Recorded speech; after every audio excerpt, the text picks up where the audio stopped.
Live mula sa GMA Network Center, 20 taon nang nakatutok, 24 oras.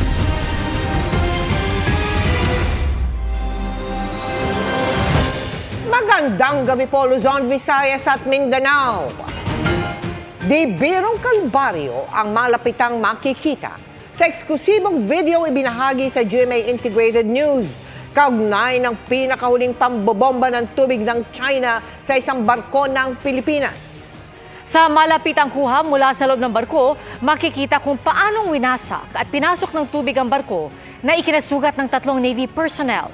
Sa gitna ng karasang yan na halos ikalunod ng mga nasa loob, ang China pa ang umalba. Nakatutok si Joseph Moro.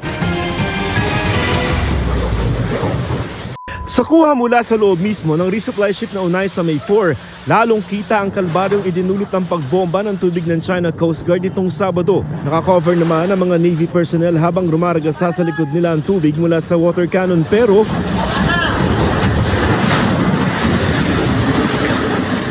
aakalain mong binagyo sila sa loob. Umugong ang rumaragasang tubig na tumagos sa barkong gawa lamang sa kahoy. Sa labas kasi ng barko, ganito ang nangyayari. Ang pambobomba ng tubig tumagal ng 1 oras. Napatawag na sa langit ang iba. At halos di na makaya ang bigat ng tubig na pumasok. Dinig din ng ibang nasusuka sa tubig. Basang-basa at halos bumaha sa loob ng UM4 kung saan halos walang natirang gamit na buo. May tumatawag na ng tulong medikal habang ang iba nasira ang mga personal na gamit. Sinikap ng ilan na idaan sa biro ang panganib. Masakit ka, masakit. Tawa lang. Bagamat di maitatanggi ang seryosong epekto sa barko at maging sa crew nito. Sugatan ang mata ng isa sa kanila dahil sa tama ng water cannon. Isa naman ang may sugat sa ulo at isa ang nasugatan sa binti. Ayon sa mapagkakatiwalaang source ng GMA Integrated News, ito na ang pinakamarahas na aksyon ng China laban sa Pilipinas at angka nito na harangin ang mga resupply mission sa Ayungin Shoal. Pero China pa ang nagreklamo sa ating Department of Foreign Affairs dahil sa umunoy panghihimasok ng Pilipinas sa South China Sea at pagdala ng mga construction supplies sa BRP Sierra Madre. Inulit ng embahada nito ang mga dati ng akusasyon sabay giit sa karapatan daw nito sa South China Sea base sa kasaysayan. Dapat daw itigil ng Pilipinas ang paghahamon nito dahil handa raw ang China Coast Guard anumang oras para dumipensa. Habang ang Coast Guard nito tinawag na naaayon sa batas at professional ang kanilang mga hakbang. May hiwalay ding banta ang Defense Ministry ng China, gayon din ang Foreign Ministry nito. Dapat daw maging handa ang Pilipinas sa posibleng kahihinatnan kung di ito titigil. Dati nang sinabi ni National Security Advisor Secretary Eduardo Año na hindi papipigil ang Pilipinas sa resupply mission nito. Sinabi rin dati ni Pangulong Bongbong Marcos na walang may ibang karapatan sa West Philippine Sea kundi ang Pilipinas. Para sa GMA Integrated News, Joseph Morong, nakatutok 24 oras. Ingat naman sa mga babiyahe ngayong Semana Santa. Sa Cotabato, patay ang ilang pasahero ng isang van na nagliyab pa matapos salpukin ng isang truck. May hiwalay rin salpukan sa Davao de Oro, kung saan bus naman ang sangkot. Nakatutok si Tina Panganiban Perez. Nagkalat ng mga sunog na bangkay na halos di na makilala sa tindi ng pinsalang natamo. Sa ganitong tagpo, nadatna ng mga otoridad ang mga biktima ng salpukan ng isang pampasaherong van at truck sa Antipas, Cotabato. Sa video, makikita ang kalunos-lunos na sinapit ng mga biktima. Habang ang truck tuluyang tumagilid sa gilid ng kalsada. Biyaheng Kidapawan City ang van, habang pabaya ng Antipas ang truck na may kargang buhangin. Kwento ng ilang saksi, nawalan umano ng kontrol ang truck habang pababa ng kalsada at sumalpok sa nakasalubong nitong paakyat na van. Hanggang sa ang van, bigla na lang umanong nagliyab. Hindi raw agad nakalabas ang ilang pasahero nito at tuluyang nasawi.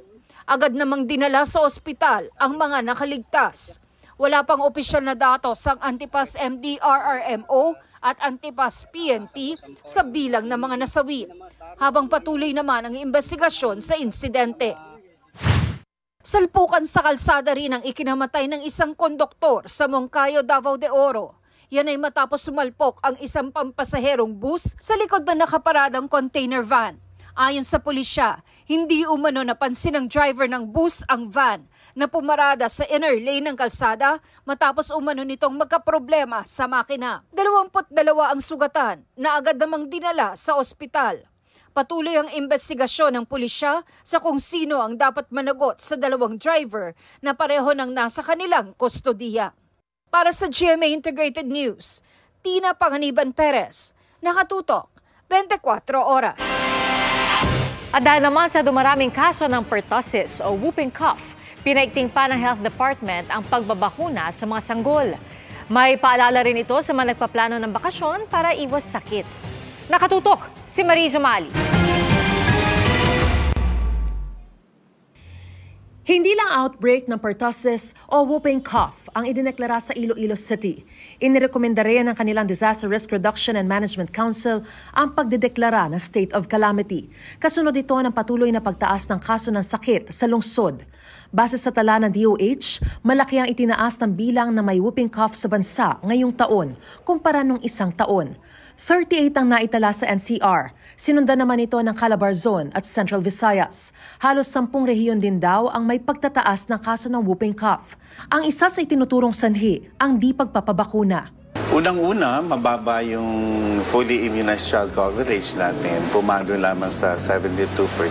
Maliban sa bumaba yung pagbabakuna, nakalimutan, tinamad, o kaya naman ay ayaw magpabakuna ni mami sa mga baby po nila. Bilang tugon, nagsasagawa na raw ang Department of Health na tinatawag na catch-up immunization para mabigyan ng pagkakataon ng mga bata na miss ang kanilang schedule na makumpleto ang bakunang kailangan nila. Target nilang maabot ang 95% fully immunized child sa loob ng 2 hanggang 3 taon. Kaya paalala ng DOH sa mga magulang, pabakunahan na ang inyong mga anak dahil libre po yan sa inyong mga health center. Yung pertussis, binibigay yon as early as 6 weeks yung baby at 2 beses pa muli ibibigay yon 1 month apart. At ang bakunang ginagamit dito sa atin ay pentavalent 5-in-1. Ang problema lang ngayon ay nagkakaubusan daw ng supply ng pentavalent 5-in-1 vaccine na bakuna para sa pertussis. Tinutugunan na raw ito ng DOH sa pamamagitan ng pag-i-import ng mas maraming bakuna. Ang paalala ng DOH sa publiko, lalo na ngayon tumataas ang kaso nito at marami pang magbabakasyon ngayong Semana Santa. Mag-isip po tayo kung kailangan dalhin yung mga bata, mga baby, sapagkat masikipan na po at maaaring mahirapan po kayo. At doon po sa mga luluwas, huwag niyong kalimutan yung pagbabakuna para na sa ganon ay may peace of mind na po kayo. Sabi ng DOH, kahit mahal na araw ay bukas ang health center. Paglilinaw naman ng DOH, walang lockdown at wala ring mandatory na paggamit ng face mask. Timbangin lang ang maaaring panganib sa kalusugan. Maging ang kaso ng tigdas tumataas din. Mula Setyembre ay nakapagtala na ng 2,600 na kaso. Mahigit 1,400 na kaso rito ay naitala sa BARMM. Katunayan, nagdeklara na ng outbreak ngayon sa Lanao del Sur, Maguindanao del Norte at Sulu. Para sa GMA Integrated News, Mariz Umali, nakatutok 24 oras.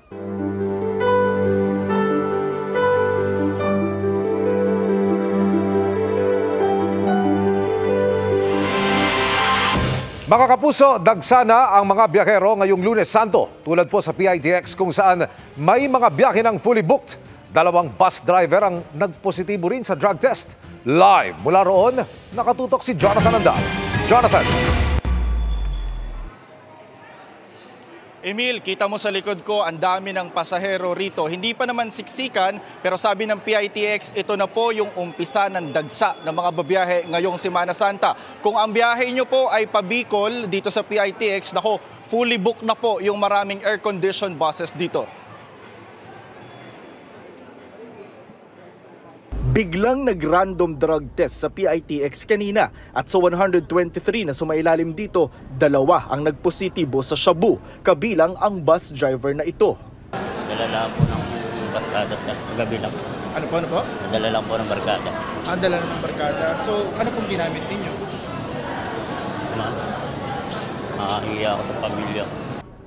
Ayon sa PITX, parehong biyaheng Cavite ang bus na minamaneho ng 2 nagpositibo sa droga. Kinumpes ka agad ng LTO ang kanilang mga lisensya until lumabas yung confirmatory test nila. If nag-test sila talaga positively sa confirmatory test with DOH, masususpend yung license nila for 1 year and then mag-undergo sila ng rehabilitation. Nagsimula ng dumagsa ang mga pasahero rito. Fully booked na nga hanggang sa Huwebes ang ilang air-conditioned bus na pabikol. Minsan magbibigay ng extra pass para makakuha yung mga walk-in. Tulad ngayon, meron po kami extra bus ngayon. Yung mga extra buses para sa 27. Kasi uwian na talaga yung 27 Wala kami siguradong extra buses para bukas dito sa BTEX. Pero kung ordinary bus, marami pang bakante pa Bicol. Kaya napilitan kami kumuha ng ordinary bus. Tanong sa mga opisyal na nag-inspeksyon kanina, paano kung matraffic ang mga bus papunta sa PITX tulad noong Desyembre? Alam namin na magkakaroon ng ganyang problema, no? Kaya ang ginawa ng LTFRB ay nagbigay kami ng additional na special permit. Pwede na rin dumaan sa EDSA ang mga provincial bus sa piling oras hanggang bukas at 24 oras mula Miyerkules Santo hanggang Pasko ng Pagkabuhay. Para bumilis yung turnaround time ng ating mga buses, lalong-lalo na yung galing sa probinsya, para po makakater sila ng mas maraming pasahero. Wala ring coding sa Huwebes at Biyernes Santo. May inilunsad namang online bantay lakbay na may hotline 1326 kung saan pwede tumawag ang mga mabibiktima ng travel scam. At bagamat walang namomonitor na banta sa seguridad ng PNP, pinag-iingat ang lahat sa ipopost nila sa social media. Huwag niyo po ipopost sa social media na wala kayo sa bahay at maglalakbay kayo kung saan-saan dahil makikita po ng mga magnanakaw. Para naman iwas sunog, wag daw iwang nakasaksak ang mga appliances. Obserbahan din kung dapat palitan ng saksakan. Kung makita ninyo ang outlet ninyo ay medyo nag-i-spark, palitan nyo na, mura lang ang outlet kaysa magkasunog. May Holy Week shift muna ang maraming bumbero, pati mga pulis at tauhan ng MMDA.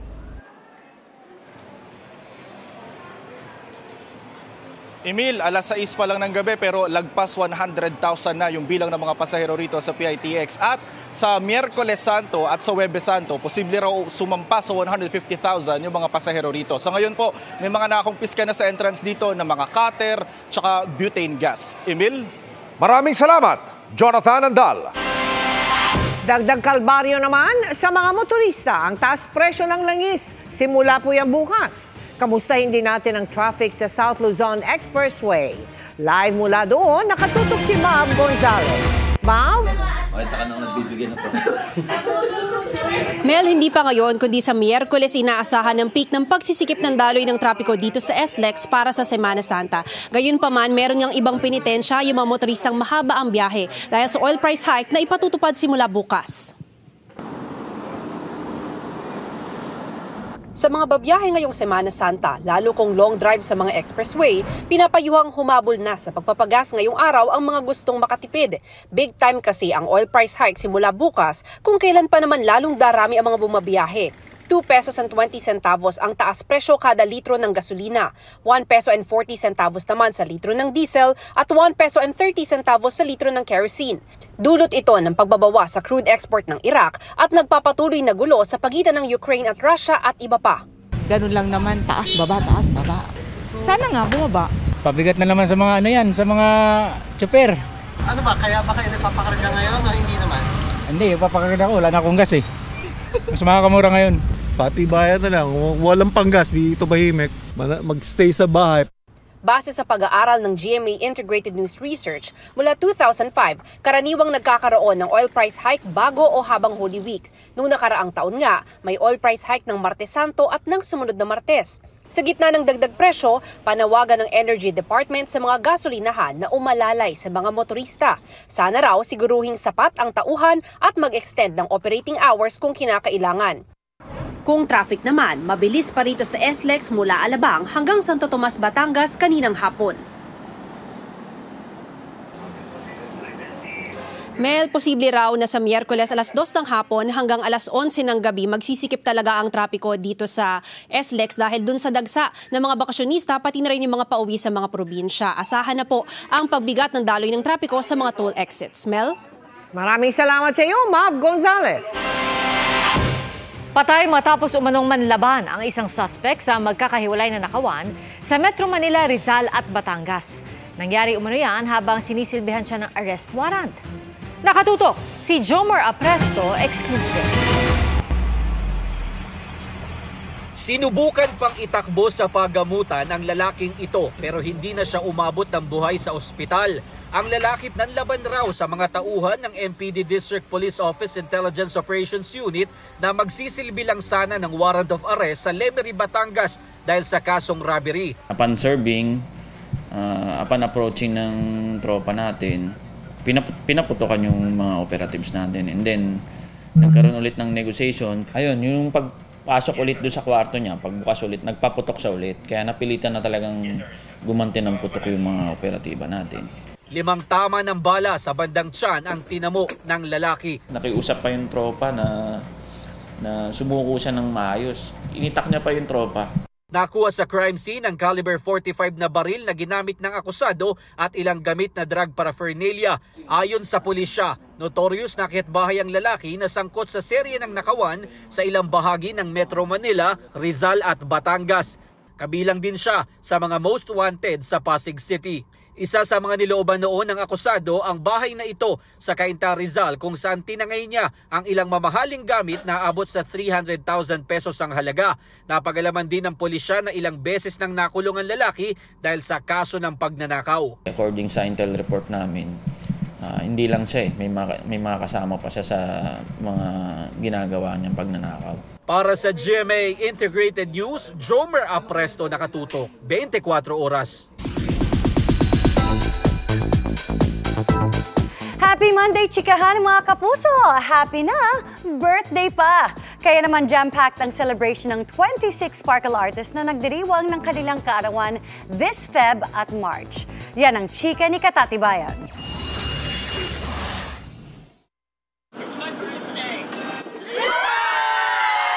Kwentuhan, chikahan at kantahan.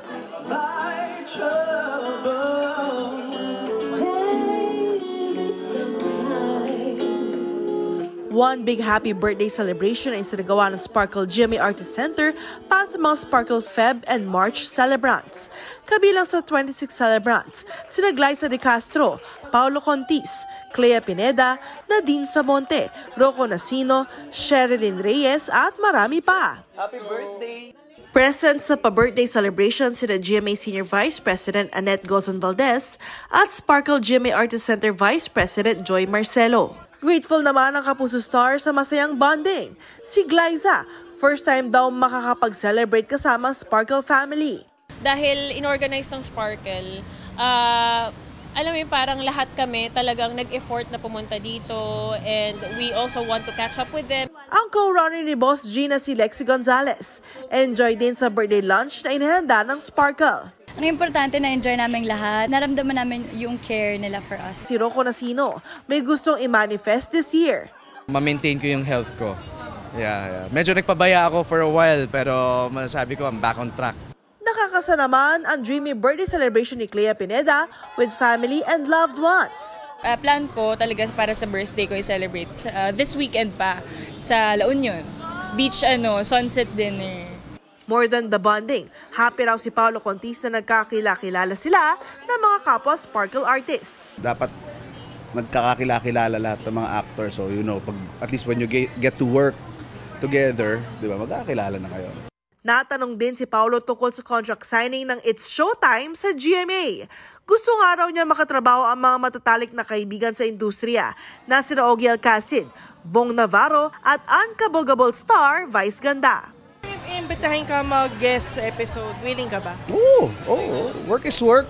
And I'm very happy na meron silang lugar. Sino gusto mo makakaulab doon? Lahat. Kaibigan ko naman sila eh. Kaibigan ko karamihan sa kanila. Si Ogie, si Vice. I'm very close to Vong. So, lahat naman yan.